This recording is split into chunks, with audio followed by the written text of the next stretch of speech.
Welcome once again all of you. मैं Gautam sir आप सभी का स्वागत करता हूं ज्ञान एजुकेटर में। और जैसा कि आप लोग पता है कि CHSL का बस धमाकेदार तरीके से चल रहा है और बिल्कुल अपने रफ्तार पे है। और कितनी बेहतरीन बेहतरीन क्वेश्चन हम लोग कर रहे हैं, उसका उससे भी ज़्यादा बेहतरीन हम लोग सॉल्यूशन कर रहे हैं। तो ये अपने आप में बहुत बेहतर चीज़ है, ठीक है ना। हम लोग कोशिश ये भी कर रहे हैं कि ज़्यादा से ज़्यादा हम लोग क्या करें, ज़्यादा से ज़्यादा क्वेश्चन डील करें, है ना, बातचीत कम हो, ठीक है ना। तो ये बात आपको समझना होगा, है कि नहीं, कि तैयारी अगर आपका अच्छे से तभी आपका रिजल्ट होगा, ठीक है ना। आप समझिए कि आपका कंपटीशन में क्वालिफाइंग एग्जाम होता है, कंपटीशन होता है।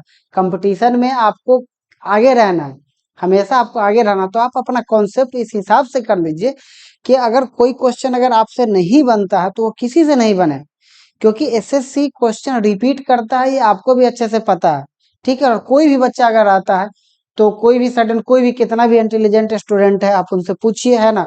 कोई भी स्टूडेंट नया क्वेश्चन में हाथ डालने से पहले 2 बार सोचता है जरूर है, ठीक है ना। वो पहले कोशिश करते हैं कि जितने सारे सवाल आते हैं या जो भी सवाल रेंज में है उन सब सवाल को बनाते चल, उसके बाद जो भी नया सवाल है उसको देखेंगे, क्योंकि नया सवाल में फंसने का डर रहता है, ठीक है ना। तो इसीलिए हम लोग प्रीवियस ईयर क्वेश्चन का इसीलिए महत्व बढ़ जाता है कि क्योंकि क्वेश्चन रिपीट रहता है और कॉन्सेप्ट भी रिपीट रहता है। तो इससे क्या होता है ना कि रिपीटेड चीज जब आता है तो आपका टाइम बच जाता है, आप आसानी से उस चीज को बना लेते हैं, सॉल्व कर लेते हैं।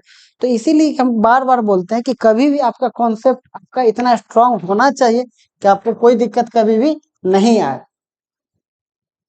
अगर आपसे कोई क्वेश्चन नहीं बन रहा है तो सीधी सी बात है कि वो किसी से नहीं बनना चाहिए। आपको अपने टीचर और अपने आप पे इतना ट्रस्ट होना चाहिए, आप खुद पे इतना कॉन्फिडेंस होना चाहिए और टीचर पे ट्रस्ट होना चाहिए कि हम अगर पढ़े हैं तो अगर हमसे नहीं बन रहा तो किसी से नहीं बनना होगा। सपोज दैट मान लीजिए कि अगर आप किसी रेस में हैं, ठीक है ना, रेस चालू हुआ और किसी पॉइंट किसी एक टाइम पे जाकर के रेस को रोक दिया गया, जो जहां है वहीं रहे, ठीक है ना। तो अगर रेस को रोक दिया गया है तो अगर आप आगे हैं स्टार्टिंग से तो पहले बाद में भी आगे ही रहिए। और फिर से रोक दिया गया और फिर से क्या कर देंगे, फिर से बोला कि चलिए अब फिर से रेस स्टार्ट करते हैं, ठीक है ना। तो जब रेस स्टार्ट होगा तो आप अगर आगे हैं तो आप आगे से ही शुरुआत करिएगा। जस्ट लाइक यहाँ भी वही बात है कि अगर आपसे नहीं बना है तो किसी से नहीं बना, तो मतलब आपका रैंक वही है, फिर भी आप किसी से भी पीछे नहीं है, ठीक है ना। अगर 200 नंबर का होता है, 200 नंबर में आप 195 नंबर ला करके भी अगर आपका रिजल्ट नहीं होता है तो उसका कोई मतलब नहीं है। और अगर 150 नंबर ला करके भी अगर आपका रिजल्ट हो जाता है तो वो ज्यादा चीजें मायने रखती है, ठीक है ना। तो end of the day result ही हर आदमी ढूंढता है। तो उसके लिए क्या बारीकी से हर चीज पढ़े, ठीक है ना, प्रीवियस ईयर पढ़े ही पढ़े।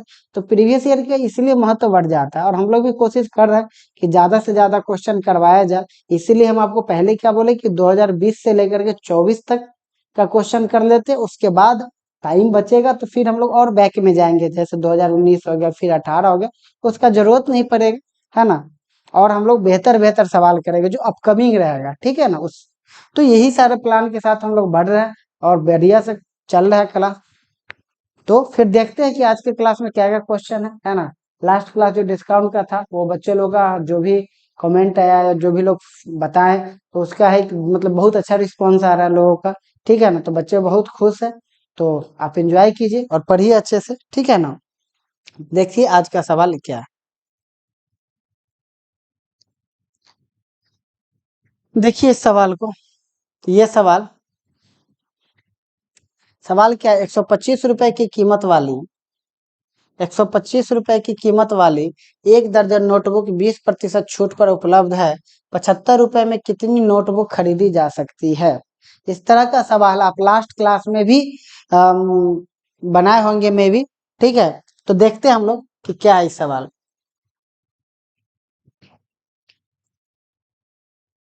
चलिए देखिए, 125 रुपए की कीमत वाला एक दर्जन नोटबुक है और 20% छूट पर उपलब्ध। तो 20% छूट पर उपलब्ध है तो कितना में मिलेगा, तो 125 का 80% में मिलेगा, यानी कि 125 का 25, यानी कि कितना रुपया मिल जाएगा, 100 रुपया मिल जाएगा।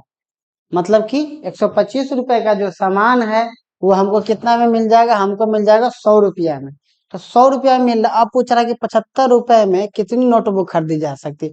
तो ये जो 100 रुपया है वो कितना दर्जन, यानी एक दर्जन मतलब 12 12 नोटबुक का ये है 12 नोटबुक का बिक रहा है मूल्य, तो हमसे पूछ रहा 75 रुपया में, तो 75 रुपया तो 100 का मान हो गया 75, ठीक है ना, तो बन गया। मतलब कि कितना आ गया हमारा, आ गया 9, यानी कि 9 कितना, ऑप्शन नंबर कौन सा हो गया, सी, यही है। ठीक है, इस तरीके से आप आराम से बना सकते हैं। क्लियर, आ गया समझ में, स्क्रीनशॉट ले लीजिए आप लोग। चलिए आगे बढ़े, ठीक। इससे पहले ये सवाल बनाइए आप लोग। देखिए ये सवाल, ये सवाल है, ये भी सवाल बहुत फेमस सा सवाल है।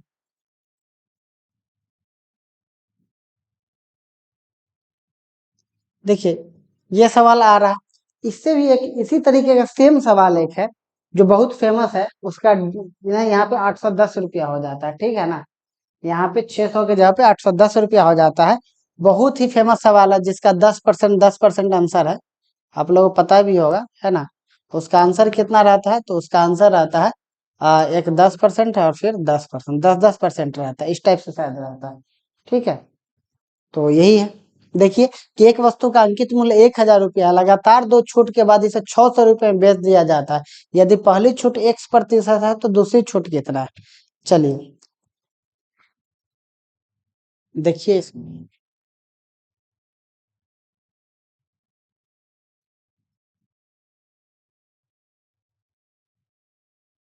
चलिए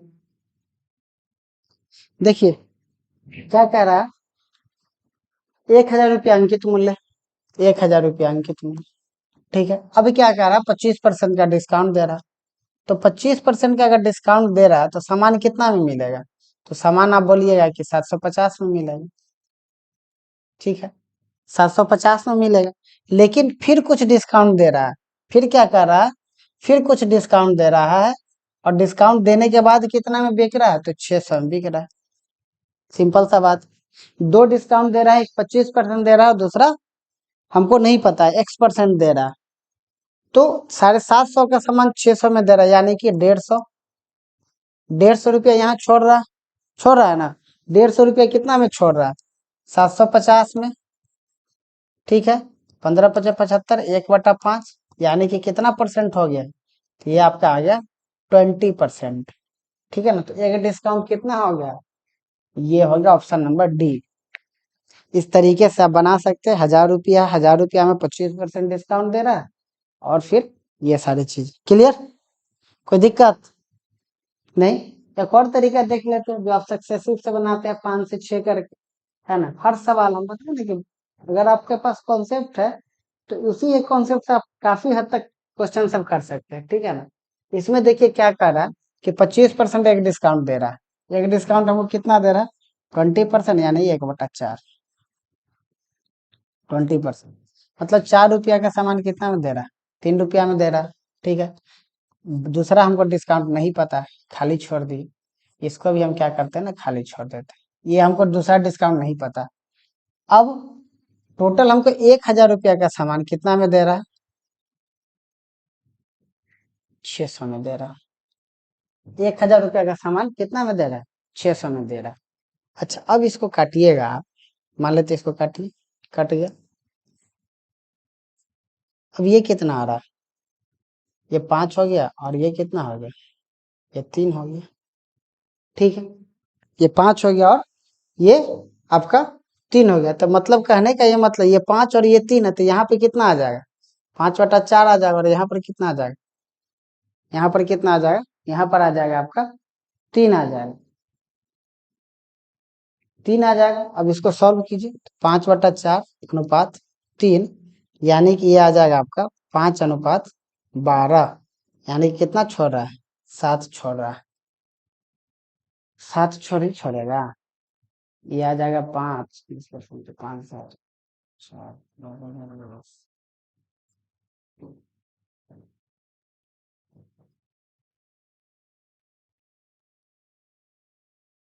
आप ऐसे भी देख सकते हैं इसको, जैसे इसको जो काटे हैं, है ना, इसको हम लोग थोड़ा और कम काट सकते हैं, ठीक है।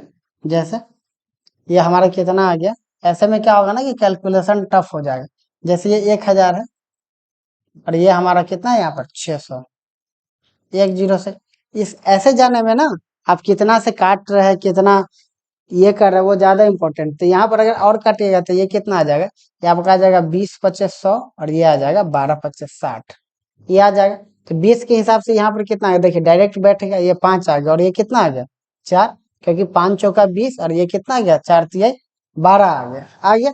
यानी कि 5 से कितना जा रहा है, 5 से 4 जा रहा है, यानी कि एक डिस्काउंट दे रहा है कितना में, 5 है, यानी कि कितना हो गया 20%। तो 20% हो गया तो फिर से कितना हो जाएगा, डी हो जाएगा।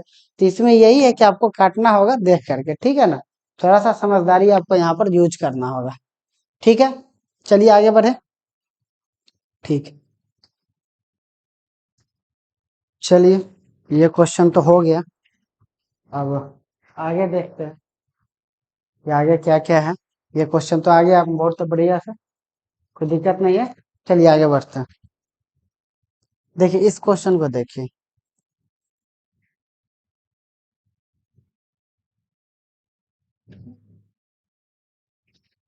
ठीक है। इस क्वेश्चन को देखिए, जूसर मिक्सर का अंकित मूल्य 5,000 रुपया है, और इस अंकित मूल्य पर 40%, 30% और 20% का छूट दिया गया। तो जूसर मिक्सर का विक्रय मूल्य बताइए। बहुत ही आसान सा सवाल है, ठीक है ना। जैसे आप अभी तक बना रहे हैं, 5,000 रुपया इसका मार्केट प्राइस हो गया, ठीक है ना। 5,000 रुपया अगर इसका मार्केट प्राइस हो गया, आप ऐसे समझिए कि 5,000 रुपया अगर इसका मार्केट प्राइस हो गया, ठीक है ना। तो 5,000 रुपया मार्केट प्राइस, 40% डिस्काउंट दे रहा है, 40% मतलब 2/5 हो गया, ठीक है। उसके बाद 30% है, 30% हो गया 3/10, और फिर 20% मतलब कि 1/5। कहने का ये मतलब है कि अगर 5 रुपया है तो 2 रुपया छूट दे रहा है, तो 2 रुपया अगर डिस्काउंट दे रहा है तो 3 रुपया में मिलेगा। फिर देखिए अगर 10 रुपया का कोई सामान है तो 7 रुपया में मिलेगा, और 5 रुपया का कोई सामान है तो 4 रुपया में मिलेगा, बात खत्म हो गया। यानी कि कुल मिला के 250 रुपया का सामान है, एक साथ ही 21 चौका 84, तो कितना मिलेगा हम, 84 रुपया मिलेगा। अगर 250 का कोई भी सामान है तो हमको कितने में मिलेगा, 84 रुपया में मिलेगा। लेकिन सामान कितने का है, तो सामान है 5,000 का, 5,000 का। तो 5,000 का है तो देखिए कितना आ जाएगा, 25 दूना 50, 20 यूनिट हो गया। तो 20 यूनिट इसको कर दीजिए तो कितना हो जाएगा, 1680। 1680 मतलब ऑप्शन कौन सा हो गया, सी। ऐसे आप बना सकते हैं इस सब सवाल को, और बढ़िया है। क्लियर है, आगे बढ़े, क्लियर हो गया। चलिए आगे बढ़ते हैं हम।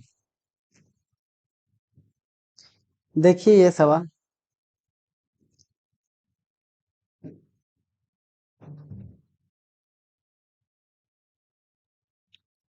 सवाल है कि एक वस्तु को 800 रुपए के अंकित मूल्य पर, एक वस्तु को 800 रुपए के अंकित मूल्य पर दो बराबर छूट देने के बाद 52 रुपया में बेचा, 512 रुपया में बेचा गया, तो प्रस्तावित छूट का प्रतिशत होता है।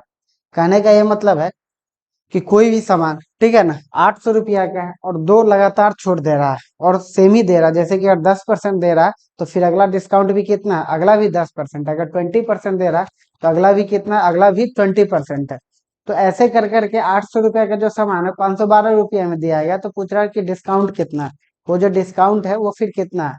तो इसमें हम पहले ही बताया था लास्ट क्वेश्चन में कि सेकंड लास्ट सब क्वेश्चन था कि इसमें करना है क्या, कि आपको ध्यान देना। जैसे एक बार देखिए, तो दो चीज आपके पास नहीं दिया हुआ है, एक चीज ये चीज दिया हुआ है, एक चीज ये चीज दिया हुआ है, दोनों चीज नहीं दिया हुआ, ठीक है ना।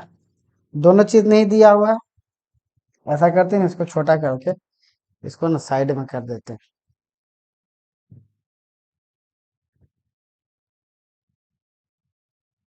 ठीक है। इसको छोटा कर देते हैं।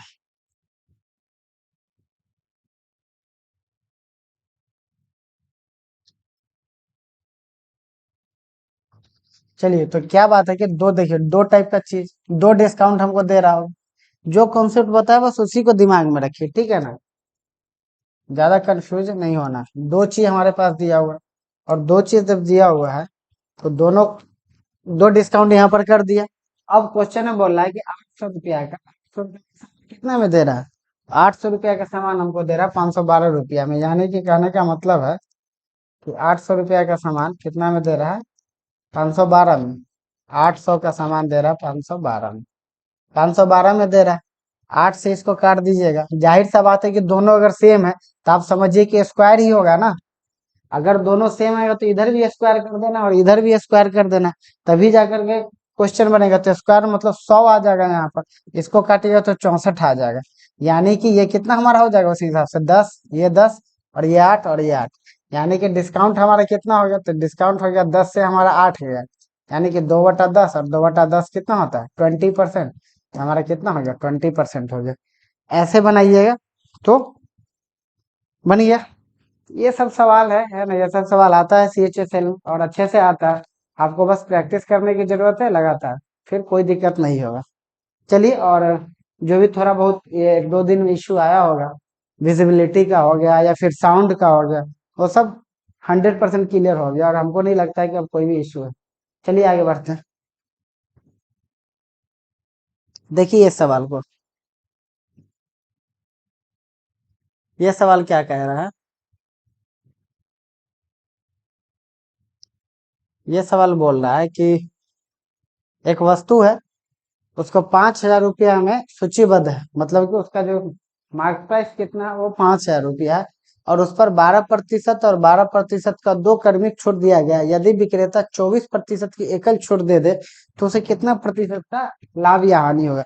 कहने का ये मतलब है कि दो कंडीशन आपको, तो कहना ये है कि दो कंडीशन दिया गया है, ठीक है ना? एक कंडीशन है 12% और 12%, दूसरा है डायरेक्ट 24%। तो 12% और 12% एंड 12%, दूसरा 24%, ठीक है ना? अब इसमें क्या है, आपको भी ये पता है कि ये दोनों केस में क्या होता है, इससे कम होता, क्योंकि एक तो 12 12 24 हो जाएगा, 24 में से 1.44% घटेगा, ठीक है ना? तो इस दोनों के बीच के जो डिस्काउंट मिला उसमें डिफरेंस कितने का आता है? बस इतने का आएगा, 1.44 का। तो 1.44 का आएगा, तो 5,000 रुपया में बेच रहा है, बस उसका निकाल लीजिए कि कितना होगा, आसानी से आपका निकल जाएगा। चलिए देखिए,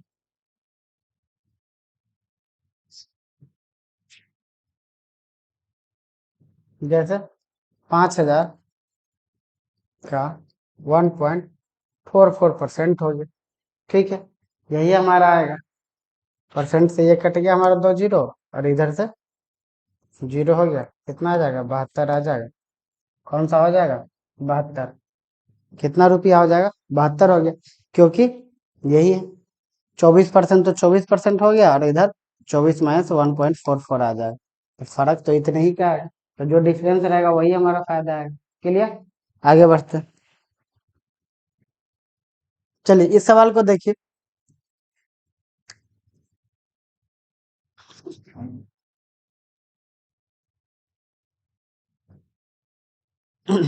ऐसे नहीं होगा, आपको राजा बनना है तो पढ़ना पड़ेगा, वरना बीरबल बन जाइएगा तो फिर राजा के दरबार में।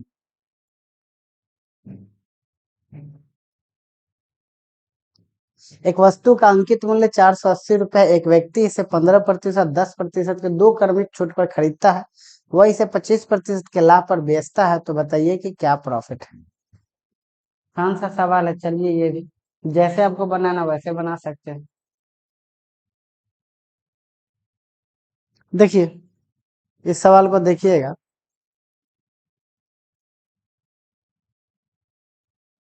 देखिए 480 रुपया, तो एक तो हो गया कि आप कैसे निकालिएगा, इक्विवेलेंट डिस्काउंट का बात करिए तो एक आपका हो गया 15%, एक हो गया 15% और दूसरा हो गया 10%। दो टाइप का आ गया। अब यहाँ से इक्विवेलेंट डिस्काउंट को जैसे निकालना वैसे निकाल लीजिए, ठीक है ना? हमको लगता है हमको हमको ऐसे निकालना चाहिए, तो 15 10 25, और 25 में से कितना घटा देंगे हम? 25 में से घटा देंगे 1.5, यही तो यहाँ से हमारा आ जाएगा कितना? ये आ गया। इतना परसेंट हमको डिस्काउंट दे रहा, इतना परसेंट डिस्काउंट दे रहा, तो हमको बेचेगा कितना में? तो बेचेगा कितना में? तो सामान जो SP हमारा आ जाएगा 480 का 76.5%। अगर 23.5% अगर डिस्काउंट हमको मिल रहा है तो सामान कितना बिकेगा? 76.5 में। अब इसको आप जैसे भी कर लीजिए, है ना। आप या तो 3/5 20 कर लीजिए, या 10 से 9 करके जाइए। आपको जैसे सुविधा बुझाता है, हम आपको सारा चीज बता दिए, आप वैसे जा सकते हैं। तो फिर ये कितना आ जाएगा? 367.2, इतना आ गया। अब वो क्या बोल रहा है? अब इसी को वो क्या कर रहा है? 25% लाभ पर बेच दे रहा है। तो 25% लाभ पे बेच दे रहा है। अच्छा, ये सीपी हो जाएगा ना। ये तो खरीदा है इतना डिस्काउंट पे, इसको 25% लाभ पे बेच दे रहा है। तो लाभ पे बेच दे रहा है, तो 367.2 का कितना परसेंट हो जाए? 125%। हम पहले भी आपको बता चुके कि अगर 25% का लाभ होता है, तो लाभ हो रहा है 25% का, लेकिन बिकेगा कितना में? वो बिक जाएगा 125% में। तो फिर ये कितना आ जाएगा? ये आ जाएगा आपका 459, इतना हो जाएगा विक्रम। अब बताइए, वो इतना रुपए में सामान खरीदा था, इतना में बेच रहा है, तो प्रॉफिट कितना हो जाएगा? 459 माइनस 367.2, मतलब 0.8, एक हो गया। और फिर 9 6 15, 91.8, मतलब कौन सा हो जाएगा ऑप्शन? ऑप्शन नंबर सी हो जाएगा। ऐसे बनाइए, ऐसे बना सकते हैं। ठीक है, सारा खेल कैलकुलेशन का ही। चलिए, आ गया समझ में? कोई दिक्कत? ठीक है फिर, चलिए।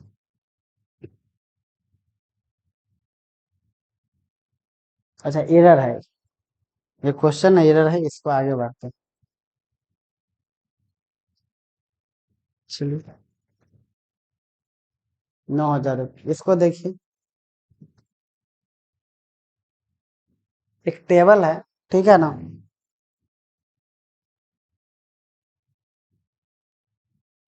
कह रहा है कि सुरेश ने 9,000 रुपये में कंप्यूटर टेबल और 4,000 रुपये में एक सेंटर टेबल खरीदी। उसने कंप्यूटर टेबल को 8% के लाभ पर बेचा। उसे सेंटर टेबल को कितने प्रतिशत लाभ पर बेचना चाहिए, ताकि पूरे लेन देन में उसको 10% का लाभ होगा? ठीक है, क्वेश्चन देख ली, स्क्रीनशॉट ले ली, समझ गए। देखिए क्या कर रहा सुरेश, क्या कर, 9,000 रुपया में एक टेबल खरीदा, कंप्यूटर टेबल, और 4,000 रुपया में एक सेंटर टेबल खरीदा, मतलब कि टोटल उसको कितना रुपया खरीद लिया। अब उस क्या किया ना कि कंप्यूटर टेबल को 8% लाभ पर बेच दिया। उसको तो बेच दिया, उससे जितना पैसा आना था आ गया। अब वो क्या चाह रहा था कि टोटल जो बिजनेस किया उससे उसको 10% का प्रॉफिट हो। तो 10% का प्रॉफिट होने के लिए उसको क्या करना पड़ेगा? उसको जो भी सेंटर टेबल, उसका प्रॉफिट बढ़ाना पड़ेगा, तभी जाकर के होगा। तो देखिए,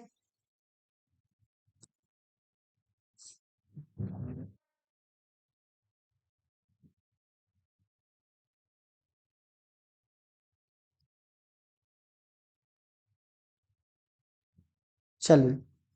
अब देखिए, एक तो ये तरीका है कि टोटल, देखिए टोटल उसका सीपी कितना हो गया। टोटल अगर सीपी का अगर बात करिएगा, टोटल जो उसका हो गया, टोटल उसका सीपी हो गया 13,000 रुपया। टोटल हो गया उसका सीपी 13,000 रुपया। टोटल कैरामूल कितना हो गया? कॉस्ट प्राइस हो गया 13,000 रुपये। और उसको प्रॉफिट कितना चाहिए? तो उसको प्रॉफिट चाहिए 10% का। तो 13,000 का 110%, 110%, तो ये कट गया। अब कट गया तो कितना हो गया? 13, 143, 14,300 रुपया। कहने का ये मतलब है कि उसको टोटल 14,300 रुपया चाहिए 10% लाभ के लिए। ठीक है, तो ये इधर से कितना कमा लिया वो? इधर से वो कमा लिया क्या? कंप्यूटर टेबल, कंप्यूटर टेबल 9,000 का है, और 9,000 का है, और उसको 8% प्रॉफिट पर बेच दिया। 8% प्रॉफिट पर बेच दिया तो कितना हो गया? ये हमारा हो गया। ठीक है ना। 9720 रुपया वो कमा चुका है। उसको टोटल पैसा कितना चाहिए? 14,300 रुपया, जिसमें से वह कंप्यूटर टेबल से, वह 9720 रुपया कमा चुका। तो उसको अब कितना पैसा चाहिए? अब उसको पैसा चाहिए 14,300 में से 9720, इतना पैसा कमा चुका, मतलब 08, 4580 रुपया चाहिए उसको। 4580 रुपया चाहिए। ठीक है, और 4580 रुपया चाहिए, और पैसा कितना उसके पास है? 4,000 रुपया में खरीदा है। तो उसको विक्रय मूल्य इतना चाहिए, और क्रय मूल्य कितना है? इतना। यानी कि प्रॉफिट उसका कितना चाहिए? 580 रुपया। प्रॉफिट 580 चाहिए, लेकिन हमसे परसेंटेज प्रॉफिट पूछ रहा है। तो परसेंटेज प्रॉफिट कितना हो जाएगा? 580 बटा क्रय मूल्य कितना हो गया? 4,000, और गुना 100। 1 2 3, 1 2 3, कितना आ गया? 4 से 58 यानी 29 बटा 2, यानी कि आपका आ जाएगा ये आपका आ जाएगा 29/2, यानी कि 14.5%। 14.5% मतलब कौन सा हो जाएगा? डी। क्लियर? देखिए, समझ लीजिए एक बार और फिर से समझना चाहते हैं। बात ऐसा है कि 9,000 रुपया में एक टेबल खरीदा, कंप्यूटर टेबल, और 4,000 रुपया में सेंटर टेबल खरीदा, मतलब टोटल 13,000 रुपया खर्च कर दिया। 13,000 खर्च कर दिया और उसको टोटल चाहिए प्रॉफिट 10%। तो 10% प्रॉफिट चाहिए 13,000 रुपया, तो उसको सारा सामान कितना बेचना होगा? सारा सामान उसको बेचना होगा 14,300 रुपया में। 14,300 रुपया में अगर उसको बेचना होगा सारा सामान, लेकिन वो क्या किया, कंप्यूटर टेबल को 8% प्रॉफिट पे बेच चुका है। कंप्यूटर टेबल को 8% प्रॉफिट पे बेच चुका है। इसका मतलब है कि 9720 रुपया में उसको आ चुका है। तो 9720 रुपया अगर आ चुका है तो उसको और कितना पैसा चाहिए? तो और उसको चाहिए 4580 रुपया और एक्स्ट्रा चाहिए। 4500 रुपया और अगर उसको मिल जाएगा तो उसका क्या हो जाएगा?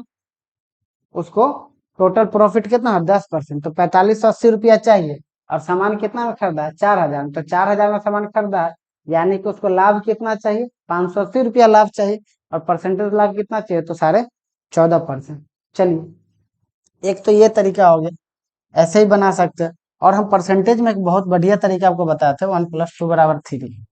हम पहले भी बता चुके हैं कि अगर उस तरीका को, अगर उस कॉन्सेप्ट को अगर आप ढंग से यूज करना सीख जाइएगा तो हमेशा कठिन सवाल में लगेगा और बहुत बेहतर ढंग से उसका सॉल्यूशन निकलेगा। हम बार बार इस बात को बोलते हैं। तो देखिए, उस सवाल से अगर हम बनाना चाहे तो कैसे बनेगा।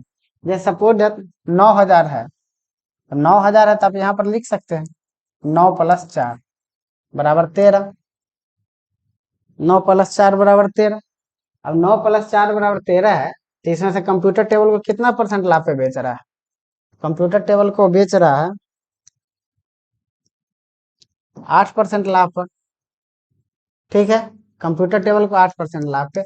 इसका हमको पता नहीं, इसका हमको पता नहीं। और टोटल उसको कितना चाहिए? तो टोटल उसको चाहिए 10% का लाभ। ठीक है ना, 13।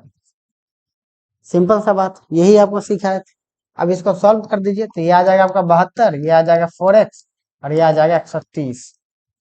यानी कि 4x = 130 - 72, यानी कि x कितना हो जाएगा? 58/4, यानी कि 14.5%। देखिए, तो हम कहना ये चाह रहे थे कि इतना सारा कैलकुलेशन हम किए, जल्दी जल्दी भी करेंगे तो भी इससे तो आसान नहीं हो सकता। तो कई बार क्या होता है ना कि रिजल्ट नहीं होने के पीछे ये सारा भी रीजन होता है। हम लोगों को कई बार सही तरीका से अप्रोच नहीं कर पाते। कई बार ऐसा होता है कि हम पढ़ते तो सबको सही तरीका से, लेकिन उसको अप्लाई नहीं कर पाते एग्जाम में। या आप सेट प्रैक्टिस कीजिएगा तो भी आपको कई बार अनुभव होता होगा कि जब आप क्वेश्चन बना लेते होंगे तब आपको समझ में आता होगा कि यार इसको किसी और तरीका से बना सकते थे, जब आप क्वेश्चन बना करके आता है। इसी के लिए प्रैक्टिस करना बहुत ज्यादा जरूरी है। अगर आप चाहते हैं कि जैसे क्वेश्चन बनना चाहिए या जैसे आप बनाना चाहते हैं, आप ठीक वैसे ही अगर आप चाहते हैं कि आप एग्जाम में भी बना सके, उसके लिए आपको प्रैक्टिस करना होगा। ठीक है ना, ज्यादा से ज्यादा प्रैक्टिस कीजिए, तब जाकर के आपका काम आसान होगा। ठीक है, चलिए आगे बढ़ते हैं।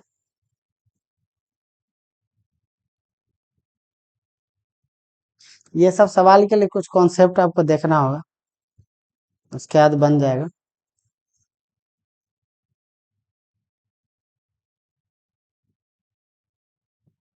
चलिए इस सवाल को देखिए।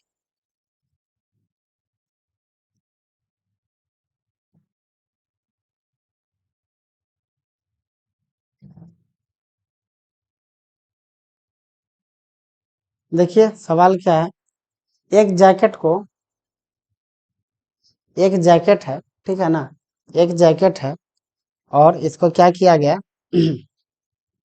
एक जैकेट को 9610 रुपए में बेचने से प्राप्त लाभ उसी जैकेट को 7690 रुपए में बेचने पर होने वाले नुकसान के बराबर है। 10% लाभ अर्जित करने के लिए जैकेट का विक्रय मूल्य क्या होना चाहिए? ये सवाल काफी इम्पोर्टेंट है। और अब जब नोट्स पलटिएगा अच्छे अच्छे टीचर्स का, तो उसमें ये सवाल मतलब अलग अलग टाइप से पूछा गया है। ठीक है ना, एग्जाम में भी कई बार देखिए कि मतलब लेवल अलग टाइप से, और हम इसका सॉल्यूशन भी देखें, ठीक है ना, बुक्स में भी देखें और कई बार कॉपी भी देखें, तो उसमें क्या है ना कि सही अप्रोच नहीं रहता है। एक तो ये रहता है कि फॉर्मूला, ठीक है ना, तो क्या होता है, एक फॉर्मूला हम देखे थे इसका, ये फॉर्मूला था कहीं, जितना प्लस उतना उतना बटा 2। नो डाउट सवाल तो इससे बन जाता है, ठीक है ना, लेकिन क्या होता है ना कि जैसे ही आप थोड़ा सा क्वेश्चन चेंज आता है, जैसे यहाँ पर हम एक सर हैं, है ना, दिल्ली के, तो उनके हम नोट्स का क्वेश्चन देखे थे, तो उस टाइम मतलब अलग अलग टाइप से उसमें क्वेश्चन पूछा गया था, ठीक है ना, तो इसमें बहुत टाइप से क्वेश्चन पूछा जा सकता है। ये लाभ और हानि जो है ये चेंज हो सकता है, यहाँ पर परसेंटेज दे सकता है, बहुत सारी ऐसा चीज है जिस तरीके से इस क्वेश्चन को चेंज किया जा सकता है। तो तरीका ऐसा होना चाहिए कि एक ही तरीका से आपका सारा क्वेश्चन बन जाए, कंफ्यूज नहीं होइए, ठीक है ना। तो चलिए देखते हैं हम लोग, ठीक है ना, तो ध्यान से देखिएगा और ध्यान से समझिएगा। आपको कई बार ये भी लगता होगा कि हम इतना सारा बात क्यों बोलते हैं कि हाँ इस ये सारी चीजें या वो सारी चीजें, इसका बस देखिए सीधा साधा रीजन यही है ना कि एग्जाम में जाकर के फंसने से बेहतर है ना कि आप यहाँ पर ध्यान दे करके रहिए। कई बार क्या होता है, हमें क्लास में या पढ़ने के टाइम में सही ढंग से नहीं देते हैं, ठीक है ना, और खास के स्टूडेंट लोगों को ना सही और गलत का फर्क ही नहीं पता रहता कि क्या सही चीज है क्या गलत चीज है। तो उनको इन सब चीजों का डिफरेंस बताना बहुत जरूरी है। बच्चा तो अबोध होता है, जब आप तैयारी करने जाते हैं या हम लोग भी पढ़ रहे थे या कोई भी बच्चा जब पढ़ाई करता है तो उसको पता नहीं चलता। कई बार क्या होता है कि क्लास के माहौल में, खास के ऑफलाइन क्लास के माहौल में वो इतना मशगूल हो जाते हैं कि उनको समझ में ही नहीं आता कि उनका पढ़ाई अच्छा चल रहा है या नहीं चल रहा है। कई बार क्या होता है कि बहुत सारे हम लोग भी देखते हैं, है ना, हर टीचर हर बच्चा को संतुष्ट नहीं कर सकता। अगर किसी क्लास में अगर 100 बच्चा 150 बच्चा अगर बैठा हुआ है, तो उसमें ऐसा कितना भी अच्छा पढ़ाई हो सकता है कि उसमें 2 बच्चा ऐसा भी होगा जिसको आपकी शैली आपको समझ में नहीं है, ठीक है ना। तो ये सारी बातें हैं, तो बच्चों को सही डायरेक्शन देना बहुत ज्यादा जरूरी है, ठीक है ना। तो हमारा प्रयास रहता है कि हम सही बातें आपको बताएं, ताकि जिस दिन आपको समझ में आए उस दिन आप सही रास्ते पे चलने लगिएगा, ठीक है ना।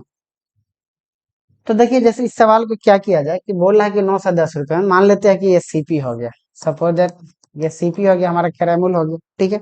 अब कैरेमुल है, लाइन रेखा पे आप जानते हैं इधर कम होता है माइनस वाला होता है, इधर अधिक वाला होता है, ठीक है ना, इधर प्लस प्लस प्लस जाता है, इधर माइनस माइनस माइनस जाता है, ठीक है।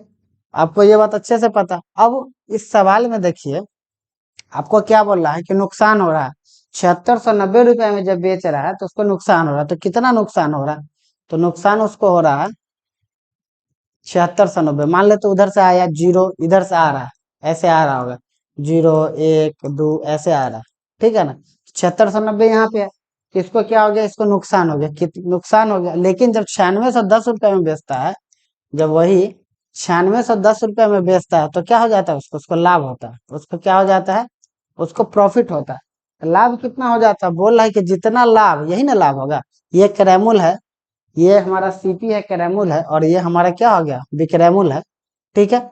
उसी तरीके से ये भी हमारा कैरेमुल है और ये हमारा क्या हो गया, बिक्रैमुल। तो ये कैरेमुल है और ये बिक्रैमुल्य है, तो यही लाभ हो गया। यही यहाँ से यहाँ तक का डिस्टेंस क्या हो गया हमारा, यही हानि हो गया। तो जितना लाभ उतना हानि, यानी कि अगर एक्स है तो ये भी एक्स होगा, अगर ये एक है तो ये भी एक, अगर ये दो है तो ये भी दो है। यहाँ से आप आराम से मान निकाल सकते हैं, ठीक है ना। तो यहाँ से क्या आपका हो जाएगा, ये एक है तो ये भी एक हो जाएगा। अब एक और चीज ध्यान दीजिए कि यहाँ से यहाँ कितना हो जाएगा और फिर यहाँ से यहाँ कितना हो जाएगा। तो यहाँ से यहाँ कितना हमारा है, तो यहाँ से यहाँ हमारा एक है और यहाँ से हमारा एक है, तो टोटल कितना हो जाएगा, टोटल हो जाएगा 2। टोटल हमारा यहाँ से यहाँ कितना हो जाएगा, कितना हो जाएगा, 2 हो जाएगा। तो 2 है तो फिर नीचे कितना हो जाएगा, नीचे आपको पता ये 0 से आ रहा है, कहीं पर 7610 है, फिर इसी तरीके से कहीं पर 8000 होगा, और फिर कहीं पर हमारा आ जाएगा 9200 9610, 7690, 7690 कितना है, 7690, 9610 ये है। तो इस दोनों का डिस्टेंस क्या होगा, तो इस दोनों का जो डिफरेंस होगा 9610, 9610 और 7690 का जो डिफरेंस होगा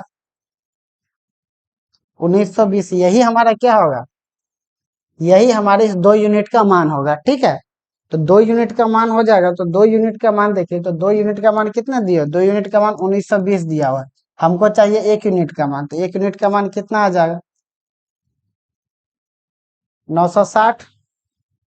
960 रुपया आ गया। तो 960 आ गया, इसका ये मतलब हो गया कि ये हमारा यहाँ से यहाँ तक का दूरी कितना हो गया? ये हमारा दूरी हो गया यहाँ से यहाँ तक का 960।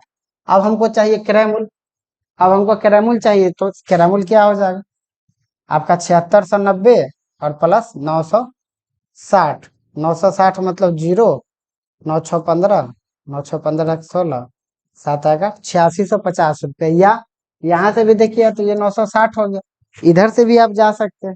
इधर से कैसे कर सकते हैं? इधर से आप घटा दीजिए, 9610 में से 960 घटा दीजिए। यहाँ से भी देखिएगा सेम ही आएगा। यहाँ से भी कितना आ गया? यहाँ से भी 8650 ही आया। तो ये हमारा क्या आ गया? ये हमारा सीपी आ गया। अब जब हमारा सीपी आ गया, अब देखिए जब हमारा सीपी आ गया तो क्वेश्चन अब क्या बोला? 10% लाभ अर्जित करनी। तब हमको लाभ चाहिए, तो लाभ चाहिए तो लाभ निकाल लेते हैं ना। तो हमारा एसपी कितना हो जाएगा? 8650 का 110%। 110% हो गया तो ये दोनों कट गया। अब गुना कीजिए, 5 का 5 हो गया। 11 वाला गुना करने आपको आना चाहिए। 11 से गुना करने आता है ना। 5 का 5 हो गया, 5 6 11 हो गया। फिर 8 6 14 और 1 15 हो गया, और फिर 8 और 1 9 हो गया। यानी कि कितना आ गया? ये आपका आ गया 9515 रुपया। यानी कि आपको ये आ गया ऑप्शन नंबर कितना हो गया आपका? डी। ऑप्शन नंबर कितना हो गया आपका? डी। देखिए दिख रहा होगा सारी चीजें इसमें। ये है, ले लीजिए इसका स्क्रीनशॉट। ठीक है,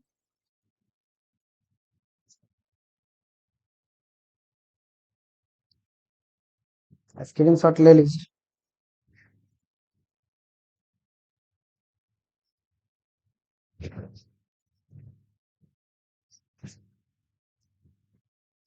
चलिए आगे बढ़े।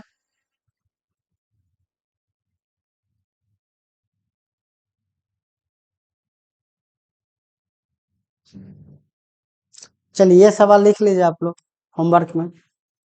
उसी टाइप से बनेगा, थोड़ा सा टफ सवाल है, ये हम बनवा देते हैं आप। देखिए, लिखिए इसको और बनाइए।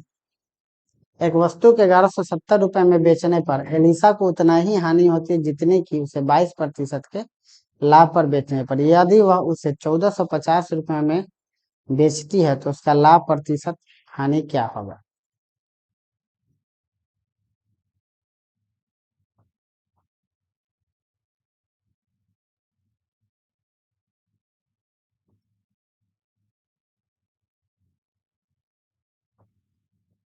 चलिए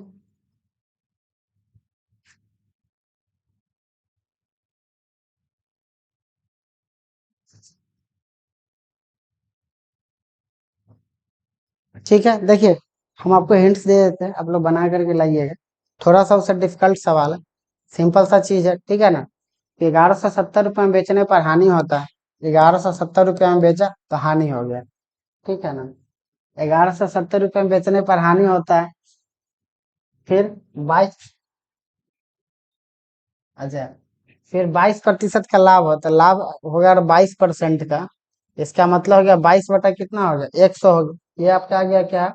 ये आपका सीपी आ गया। और ये आपका क्या आ गया? ये आपका प्रॉफिट आ गया, ठीक है ना। तो सीपी आपका यहाँ से अगर 100 ले लेते और इसको अगर आप 22 ले लेते, ठीक है, यहाँ से कर लीजिए। फिर आपको क्या दिए हुआ? 1450 रुपये में बेचते। फिर विक्रयमूल्य भी दिया हुआ। इस तरीके से आप इस सवाल को बना सकते हैं, बना करके लाइएगा। नहीं बनेगा तो हम लोग कल इसी सवाल के साथ शुरुआत करेंगे। फिर चलते हैं, और आई होप कि आपको बेहतर समझ में आ रहा होगा, ठीक है। और जो भी सारी कठिनाइयाँ थी या जो भी सारी चीजें थी वो काफी हद तक दूर हो गया। फिर चलते हैं। थैंक यू सो मच, मिलते हैं अगले नेक्स्ट वीडियो में। और तब तक के लिए थैंक यू। पूरा देखते रहिए वीडियो, बनाते रहिए।